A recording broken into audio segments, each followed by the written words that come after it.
திருச்சிற்றம்பலம் சிவசிதம்பரம் ஹர ஹர நம பார்வதி பதயே ஹர ஹர மகாதேவா.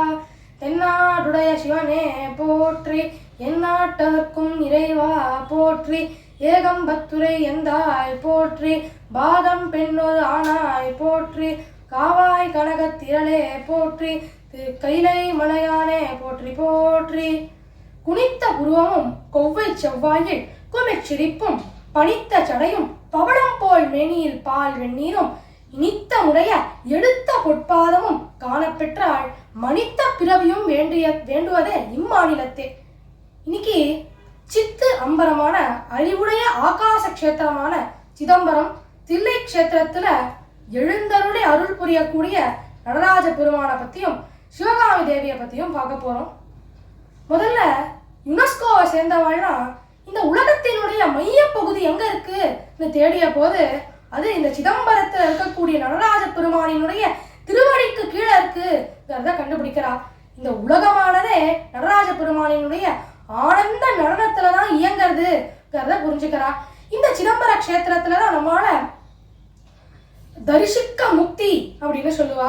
பொதுவாகவே இந்த கோயிலினுடைய கோபுரத்தை நம்ம தரிசிச்சாலே நமக்கு முக்தி கிடைச்சிடும்னு சொல்லுவா. நம்மளுடைய இதயத்துக்கு நேரா பின்னாடி முதுகுத்தண்டில் இருக்கக்கூடிய புள்ளிக்கு அநாகதம் அப்படின்னு பெயர். இந்த அநாகதம்ங்கிற இடத்துலதான் சிதம்பர கஷேத்திரமே இருக்குன்னு சொல்லுவா. ஒரு சமயம் நம்மளுடைய ஆதிசங்கர் பகவத்பாதார் கைலாசத்துக்கு போய் சிவபெருமான தரிசனம் பண்றார். அப்ப சிவபெருமான் இவருக்கு பஞ்ச லிங்கங்களை கொடுக்கிறார். இந்த 5 லிங்கங்கள்ல மோட்ச லிங்கத்தை இவர் சிதம்பரத்துல பிரதிஷ்டை பண்றார். இந்த சிதம்பரத்துல இருக்கக்கூடிய 4 வாயில்கள் வழியாக 4வரும் வந்திருக்கா. இந்த 4வரும் நமக்கு எம்பெருமான அடைவதற்கான 4 மார்க்கங்களை நமக்கு எடுத்துரைக்கிறா. முதல்ல ஞானசம்பந்தர், சிவபெருமான் தெற்கு நோக்கி இருக்க, ஞானசம்பந்தரும் தெற்கு வாயில் வழியாகவே வர. இவர் சிவபெருமானோட அவன் தந்தை நான் மகன் அப்படின்னு சத்புத்திர மார்க்கத்தை நமக்கு எடுத்துரைக்கிறார். சுந்தரமூர்த்தி நாயனாரோ வடக்கு வாயில் வழியாக சிவபெருமானுக்கு நேர் பின்னாடி இருக்கக்கூடிய வடக்கு வாயில் வழியாக வர. இவர் சிவபெருமானோட நட்புறவு கொண்டிருந்தார். அதனால இவர் சக மார்க்கத்தை வெளிப்படுத்துறார். கிழக்கு வாயில் வழியாக மணிவாசக பெருமான் வர. இவர் எம்பெருமானோட காதலன் அப்படிங்கிற உறவோட இருந்தார். அதனால இவர் சன் மார்க்கத்தை நமக்கு எடுத்துரைக்கிறார்.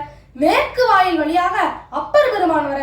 அவர் எம்பெருமான் எனக்கு தலைவன், நான் அவனுடைய தொண்டன் அப்படின்னு தாச மார்க்கத்தை வெளிப்படுத்துறார். இப்படி 4 விதமான வழிகளை நமக்கு எடுத்துரைக்கிறார்.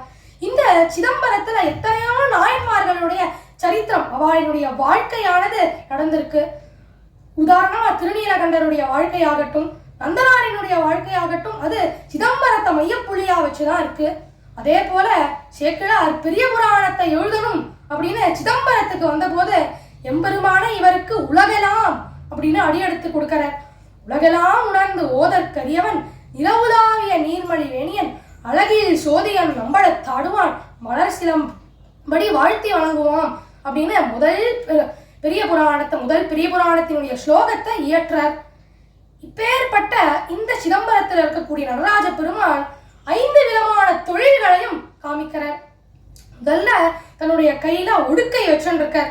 இந்த உலகமானதே சப்தத்திலிருந்து தோன்றியது அப்படின்னு சொல்லுவா.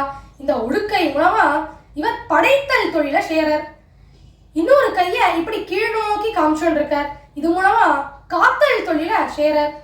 இன்னொரு கையில நெருப்பு வச்சுருக்கார். இதன் மூலமா அழித்தல் தொழில செய்யறார்.